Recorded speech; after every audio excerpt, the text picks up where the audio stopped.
Hola, buenos días a todos. Es un placer y un honor, un gozo poder estar compartiendo nuevamente la palabra de Dios en esta mañana. Y me gustaría empezar con una pregunta. ¿Qué supone velar? Vamos a mirar un poco diferentes situaciones en las cuales Jesús nos habla de la importancia de velar.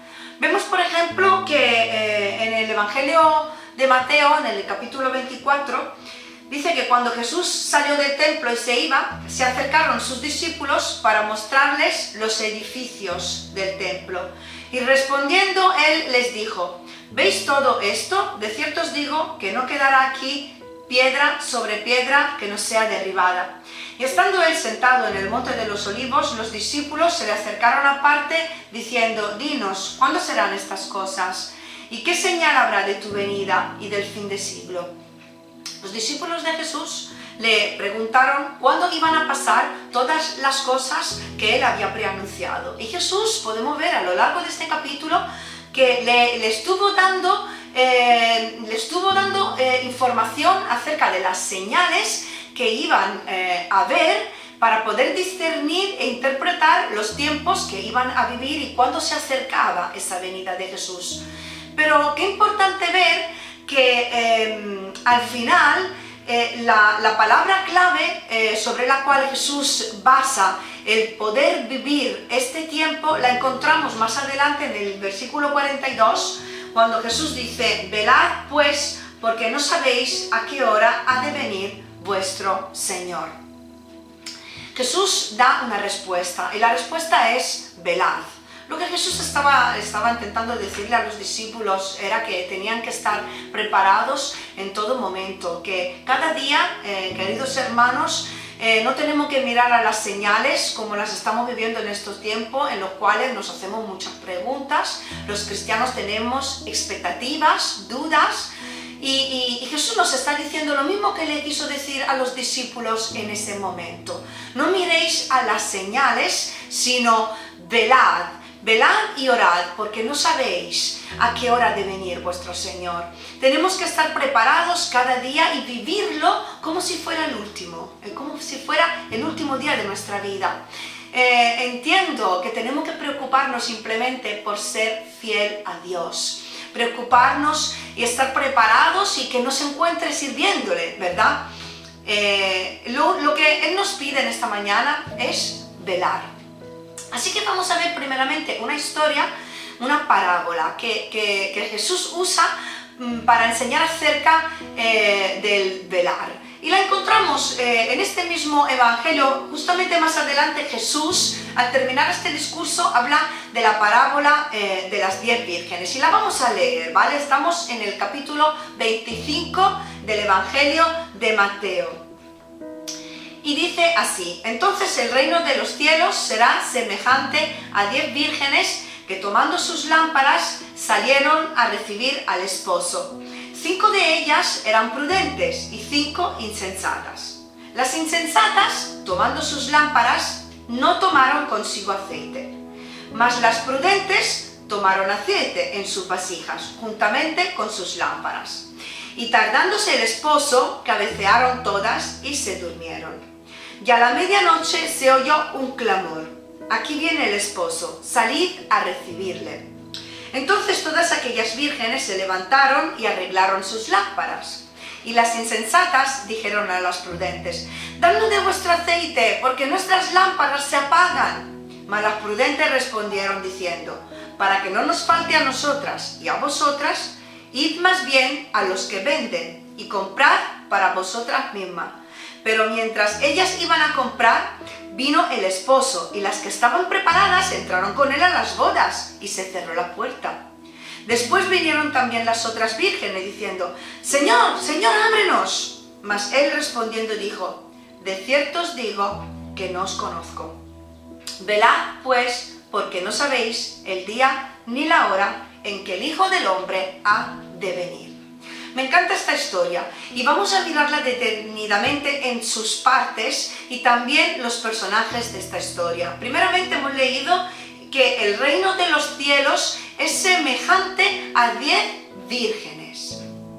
Vemos que el reino de Dios son personas, no son territorios, no es gloria, no es fama, ni riqueza. El reino de Dios no es comida ni bebida, sino justicia, como nos dice Romanos en el capítulo 14, versículo 17. No son cosas materiales, son cosas eternas, y las personas son eternas. El reino de Dios da importancia a la persona porque se compone de persona, está compuesto por almas que son eternas. ¿Por qué se usa la Virgen en esta similitud? Porque la Virgen es una mujer que no se une a otro hombre, que se está guardando para su esposo. Así que la Virgen espiritualmente representa ese cristiano que no ama a dos señores. Ese cristiano que no se mezcla con el mundo, haciéndose amigo del mundo y enemigo de Dios, porque no ama a este mundo más que a su amado. Y si miramos un poco las costumbres de las bodas, yo he querido mirarlas un poco, ¿no? Porque me extrañó un poco que el novio iba de noche y que pues todos tenían que tener esas lámparas, así que lo he mirado un poco, las costumbres en las bodas del tiempo de Jesús, muy resumidamente, porque da mucha información. Porque el novio llega de noche. El día de la boda, la novia hacía preparativos en su casa. Y dentro de esos preparativos ella preparaba todo y se preparaba ella y se adornaba, se ponía adornos y tenía que estar preparada. Y el novio, mientras tanto, salía de su casa por la noche para ir al hogar de los padres de la novia. Y eso era una procesión que se convertía en una marcha, porque el novio hacía ese recorrido hacia la casa de los padres de la novia, acompañado por todos sus amigos, familiares, que tenían música, canto, se iban añadiendo personas a lo largo del camino hasta llegar al hogar donde estaba la novia con sus padres, y todos tenían que llevar una lámpara. El novio algunas veces podía demorarse, o bien porque se estaba preparando él y tardaba en prepararse, o porque como tenía que esperar a que llegasen todos sus amigos con sus instrumentos y todas las historias que tenían montadas, a veces pues se tardaba a salir de la casa y a empezar ese camino. Incluso el mismo camino podía tardarse más de lo necesario, porque como se iba incorporando gente, pues podía tardar la llegada del novio al lugar de encuentro. Entonces esa tardanza podía provocar que tanto las personas que estaban esperando por el camino como la misma novia en su casa podían dormirse. Esta ilustración cuadraba en el modo de vivir de aquel tiempo. Hoy no ocurre esto en nuestro mundo occidental. Pero, ¿qué quiere decirnos esta historia? ¿Qué nos puede enseñar a nosotros hoy? Analizamos un momento el comportamiento de las mujeres. Primeramente, todas tienen su lámpara. Todas hemos leído que toman su lámpara y salen a recibir al esposo con su lámpara. Todas cabecearon un poco y se durmieron. Todas, cuando se despertaron, se levantaron y todas arreglaron su lámpara. Pero no todas pudieron encender su lámpara. ¿Por qué? ¿Por qué algunas pudieron encender su lámpara y otras no, si dice que todas arreglaron la lámpara? Porque las habían arreglado solo por fuera, mientras que por dentro las lámparas de algunas estaban vacías. Por eso se apagaban. Eso significa que si la lámpara no se apagaba, si la lámpara se apagaba, es que no se encendía. La llama no se mantenía encendida, solo hacía una chispa, pero no perduraba, no alumbraba. Dice un refrán que no todo lo que brilla es oro. ¿Por qué algunas son consideradas prudentes entonces y otras insensatas? ¿Porque se durmieron? No, porque resulta que todos se habían dormido. ¿Porque no cogieron la lámpara? No, porque todas las cogieron, las arreglaron y se la llevaron. Pero hay algo que las prudentes tenían y las insensatas no tenían. ¿Qué es? El aceite. ¿Y dónde estaba el aceite? El aceite estaba en la vasija, hemos leído en el versículo 4. De hecho, hacía falta coger tanto la vasija como la lámpara para ir a encontrar al novio. ¿Qué representa la vasija, queridos amigos? Tú y yo, las personas. La vasija somos nosotros, vasijas de barro. Dice 2 Corintios, en el capítulo 4, el versículo 7, pero tenemos este tesoro en vasos de barro, para que la excelencia del poder sea de Dios y no de nosotros. Somos vasijas de barro, personas frágiles, que necesitamos ser moldeados por nuestro alfarero cada día, para estar preparados para cuando Él venga y poder encontrarlo. Somos vasijas que tienen que ser rellenadas por el aceite, tienen que contener aceite para ser vasijas útiles, para poder encender la lámpara. Necesitamos ser llenados por el Espíritu Santo de Dios para poder brillar, porque escuchadme bien, no podemos brillar por luz propia. Solo podemos ser luz si Cristo, que es la luz del mundo, vive en nosotros. Solo si el Espíritu Santo, que es ese aceite, está en nosotros. Solo si la palabra, que es la lámpara, vive en nosotros. La lámpara representa la palabra de Dios que alumbra nuestro caminar diario. Y lo leemos en el Salmo 119, versículo 105. Lámpara es a mis pies tu palabra y lumbrera a mi camino. Y fijaos, he observado que las insensatas tenían la lámpara y tenían la palabra de Dios en su casa, pero no la usaron, no la aplicaron a sus vidas, no la llevaban por dentro, sino que era solo un adorno en su casa. Si sus vasijas no tenían aceite, estaban vacías. Y eso significa que no podían encenderlas. O sea, estaban viviendo en oscuridad. Porque si yo no puedo encender una lámpara, ella no alumbra y yo no veo lo que está a mi alrededor. Y no veo ni siquiera cómo estoy yo, si estoy preparada o si no estoy preparada.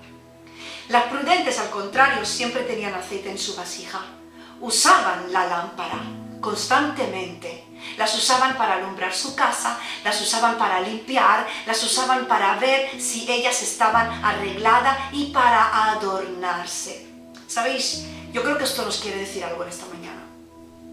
Hay personas que tienen la Biblia en su casa y que incluso van a la iglesia, pero no dejan que los principios del reino de Dios que encuentran en esa palabra le cambie por dentro. Viven una vida vacía, una vida de apariencia cristiana, una religión, pero no es un estilo de vida.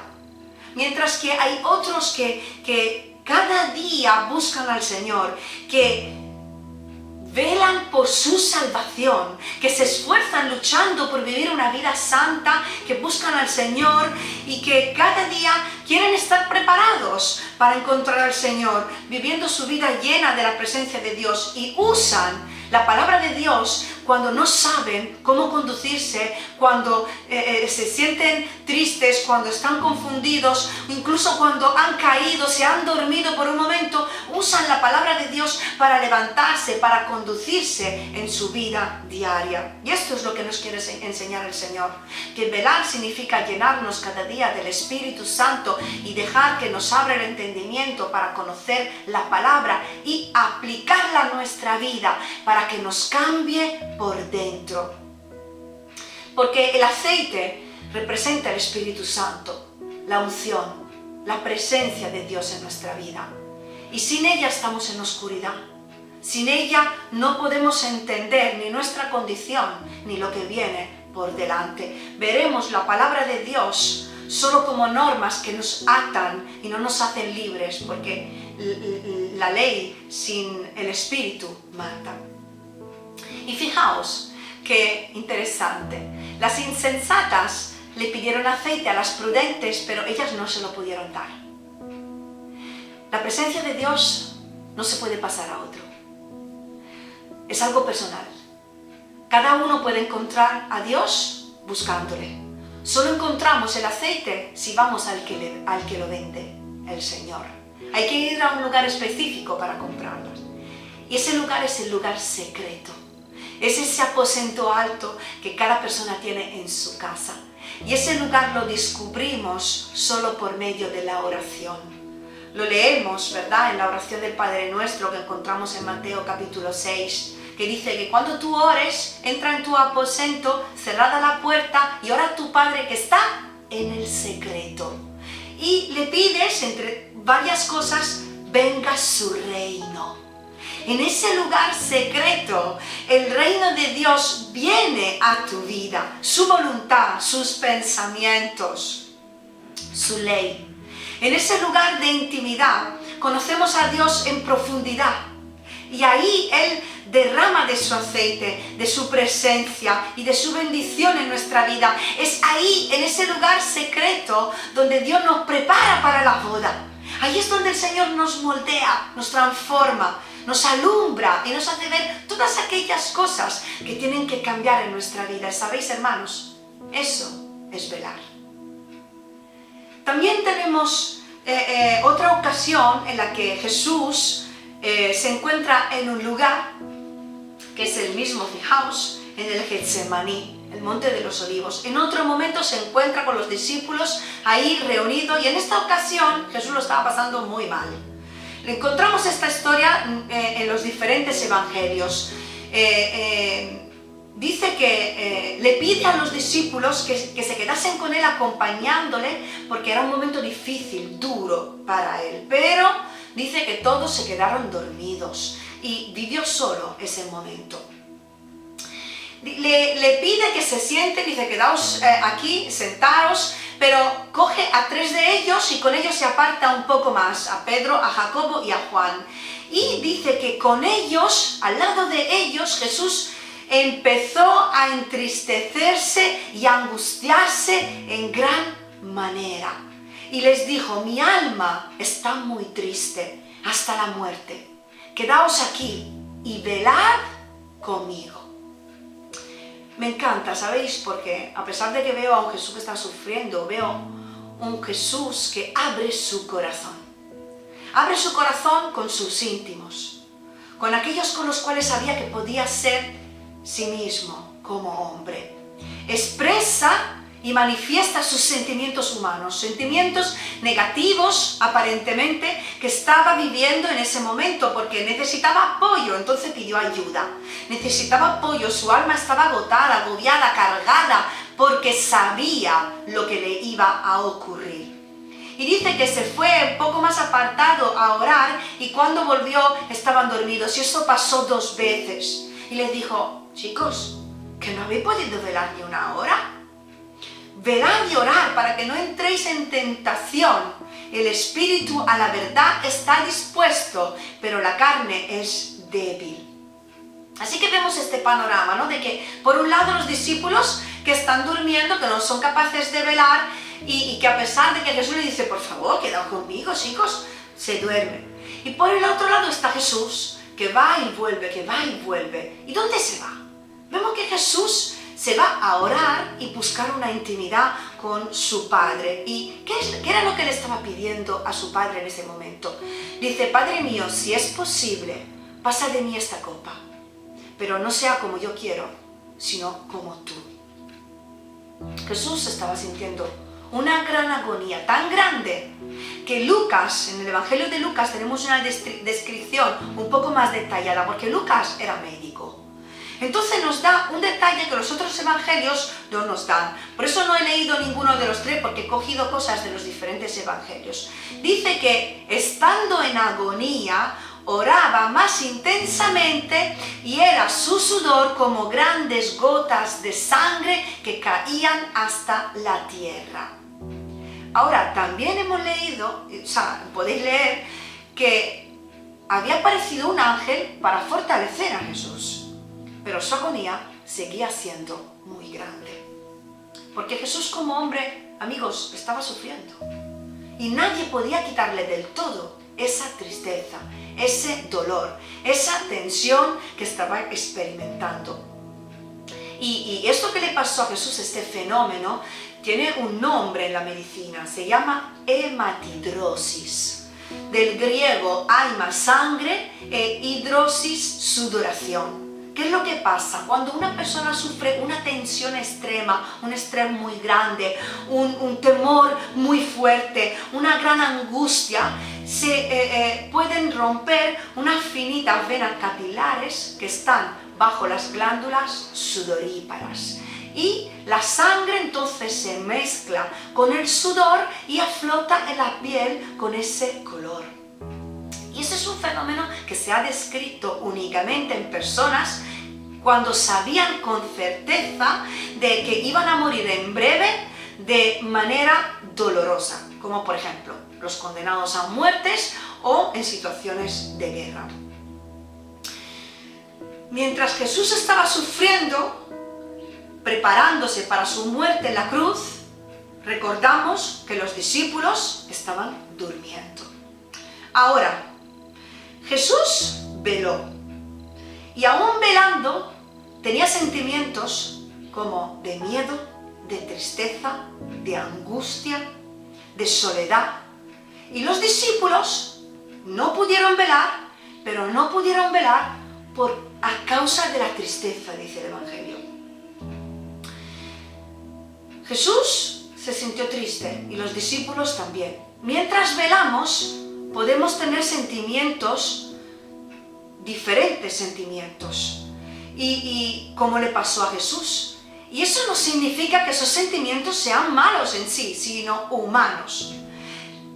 La clave está en aceptarlos y sujetarlos a Dios, para que podamos enfrentar lo que tenemos por delante. Porque tanto Jesús como los discípulos sintieron tristeza, pero uno veló y los otros se durmieron. No fue la tristeza el problema, sino el no velar a pesar de la tristeza.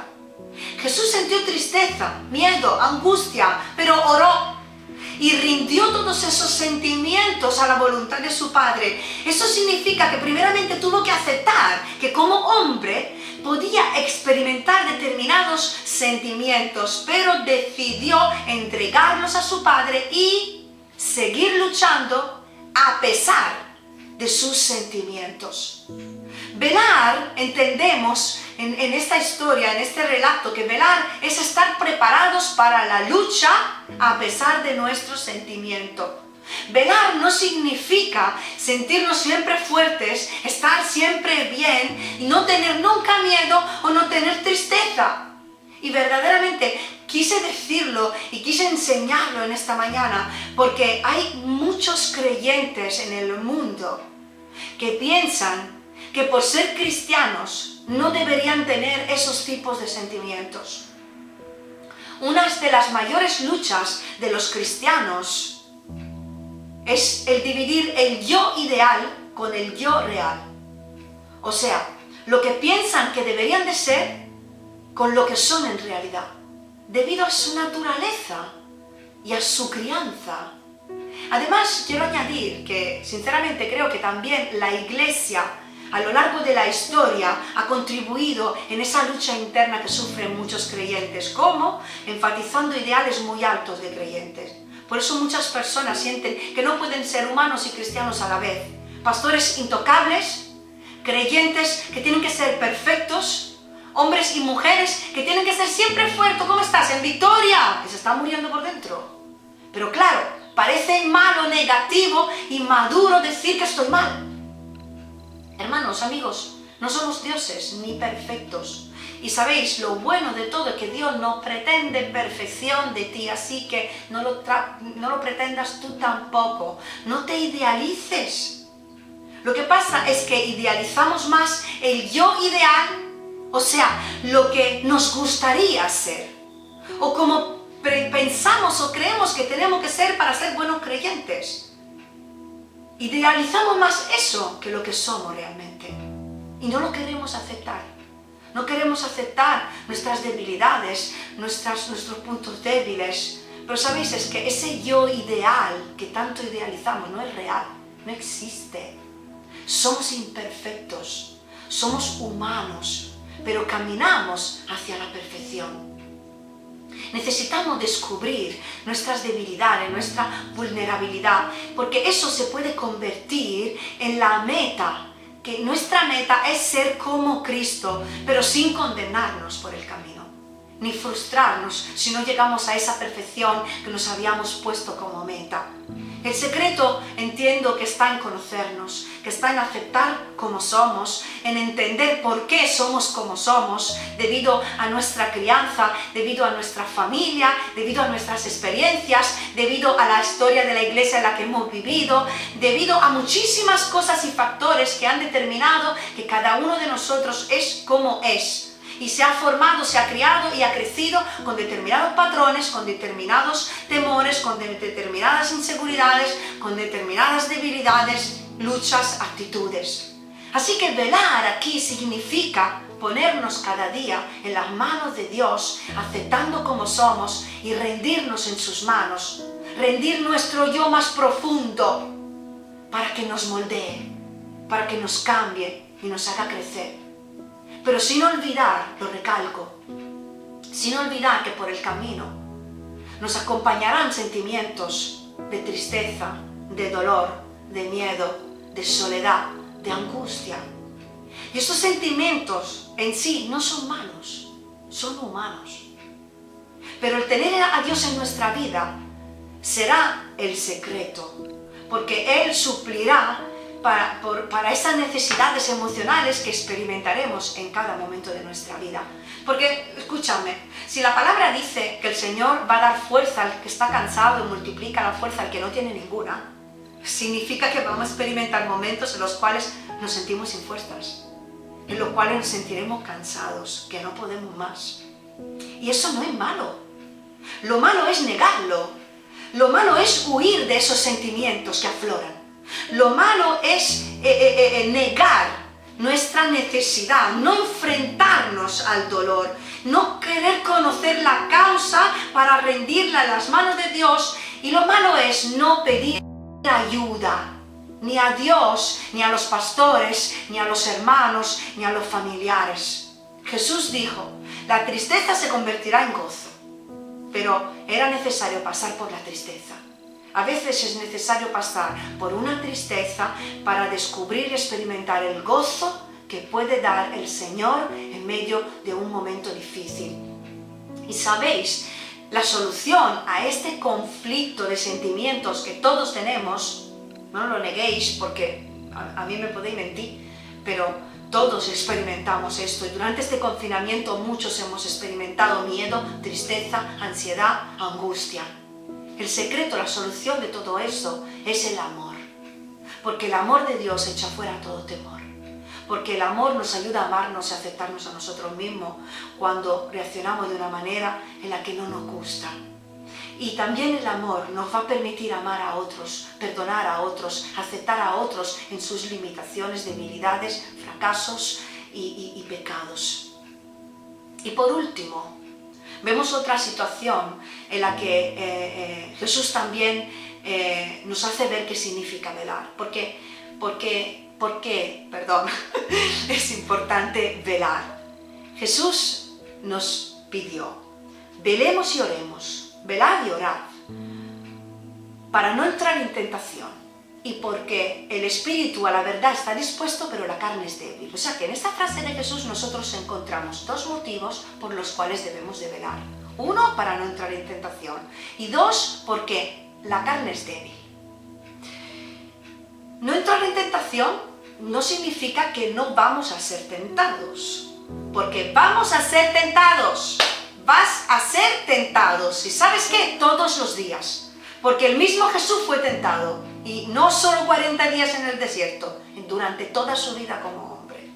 Así que vamos a ser tentados, porque dice la palabra en Santiago que somos tentados por nuestra propia carne, por nuestra propia concupiscencia. Tentados a sentirnos de una determinada manera, a pensar mal, a sentir sentimientos incorrectos, a actuar de formas incorrectas. Y ahora, ser tentados no es pecado. Pecado es entrar en tentación, dice Santiago. ¿Qué significa entrar en tentación? Significa caer delante de la tentación que nuestra propia naturaleza humana sufre. Hemos leído, la carne es débil. Peco cuando decido obedecer a mi carne. Cuando decido darle la preeminencia a la debilidad de mi carne, que es débil. Peco cuando decido hacer lo que mi propia concupiscencia me pide. Peco cuando decido hacer mi propia voluntad y no decido sujetar mis deseos a la voluntad de Dios. Así que en este caso la carne no representa el pecado, representa la voluntad del hombre. Por eso es importante que durante la tentación velemos para que nuestra voluntad esté sujetada a la voluntad de Dios. Así que velar representa esa lucha entre la carne y el espíritu, y el estar despierto y sujetarnos constantemente en esa lucha entre nuestro yo, viejo yo, y el nuevo, entre mi voluntad y la voluntad de Dios. Y dice en Santiago, y lo podéis leer ahí en el capítulo 1, desde el versículo 12 al 15, que cuando soportamos la prueba resulta que vamos a ser felices. Que bienaventurado, feliz es el hombre que soporta la tentación y resiste la prueba. Y hasta este punto en el que somos tentados, bien, ¿vale? Estamos resistiendo, estamos siendo tentados y no hemos caído todavía en tentación. Pero nos dice Santiago que hay una segunda parte de la tentación, el post-tentación. Dice que la concupiscencia, después de que ha concebido, da a luz el pecado, y el pecado, siendo consumado, da a luz la muerte. O sea, que nos está diciendo que hay un tiempo de gestación, que hay un tiempo en el que, después de que somos tentados por un pensamiento, por un sentimiento o por algo, nosotros tenemos un tiempo de gestación en el que podemos decidir darle espacio a la tentación para que se convierta en pecado, o abortar y cortar esa tentación que viene a nuestra vida y no caer. Jesús fue tentado y venció en todo, pero tuvo que pasar por la tentación. Velar y orar nos ayudan a no caer cuando la tentación llega. Y Jesús en el desierto usó un arma contra el tentador y contra la tentación, y fue la palabra escrita. Pero Jesús no la usó solo mencionándola, como recitando algo de memoria. Usó algo que le era familiar, porque Jesús había fundado su vida sobre principios.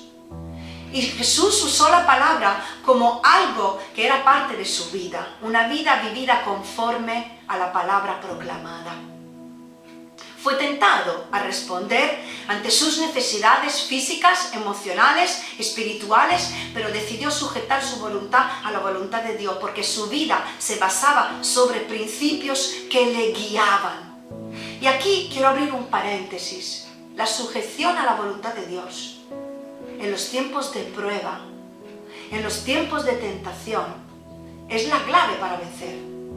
Pero esa sujeción solo tiene su fundamento sobre el temor de Dios.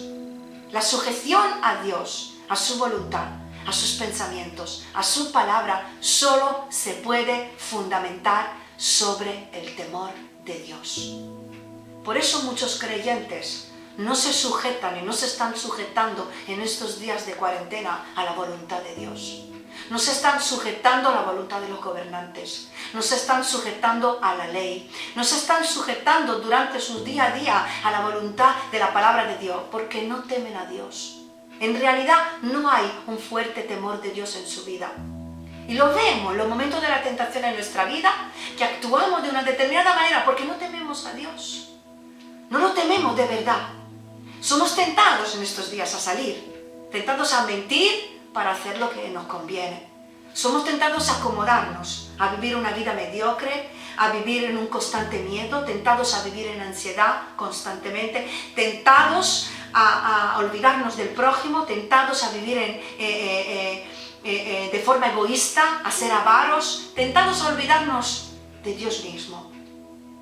Hay muchos creyentes que no viven en el temor de Dios, ahogan la voz de su conciencia, porque están tan acostumbrados a hacer y deshacer en sus vidas por su propia vida que no le dan importancia, ¿sabéis a qué?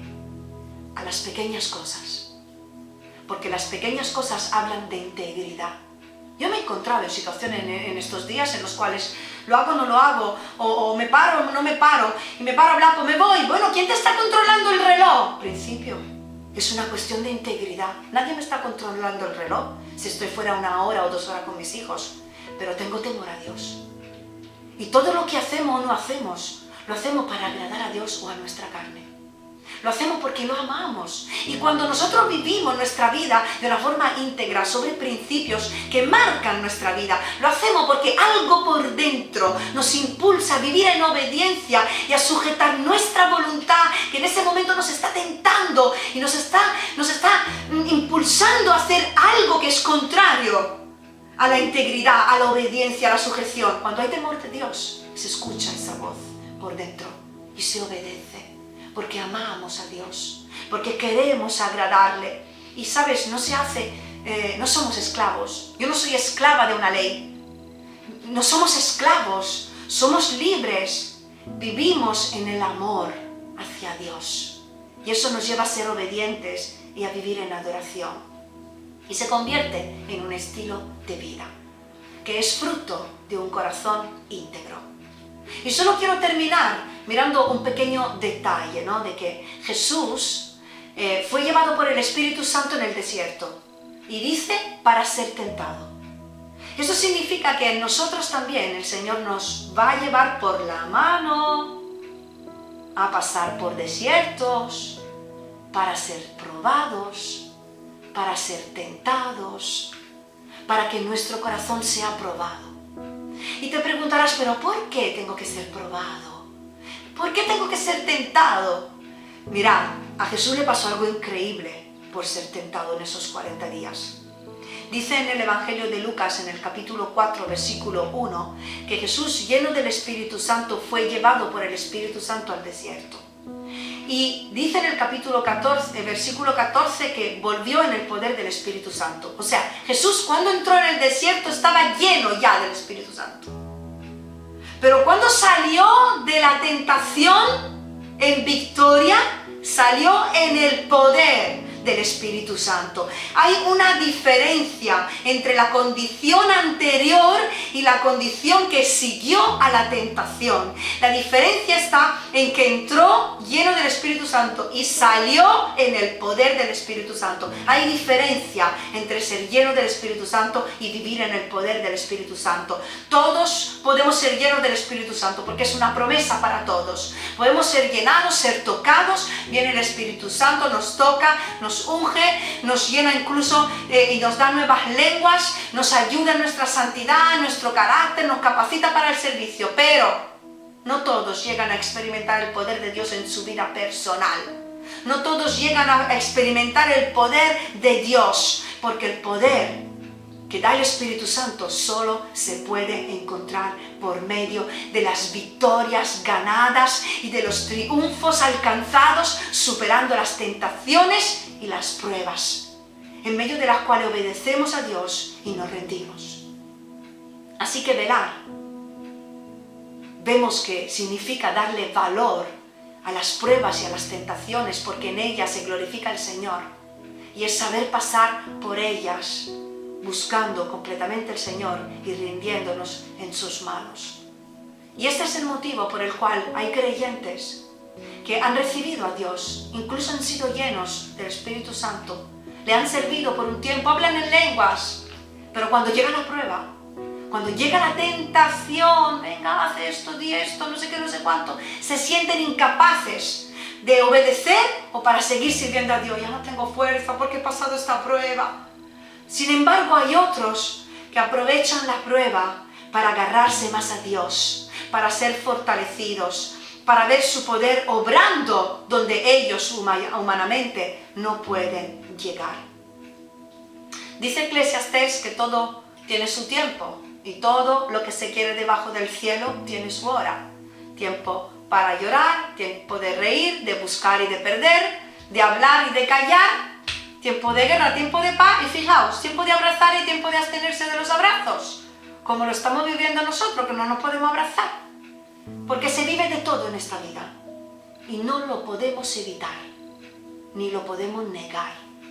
¿Qué es lo que nos dice el Señor hoy?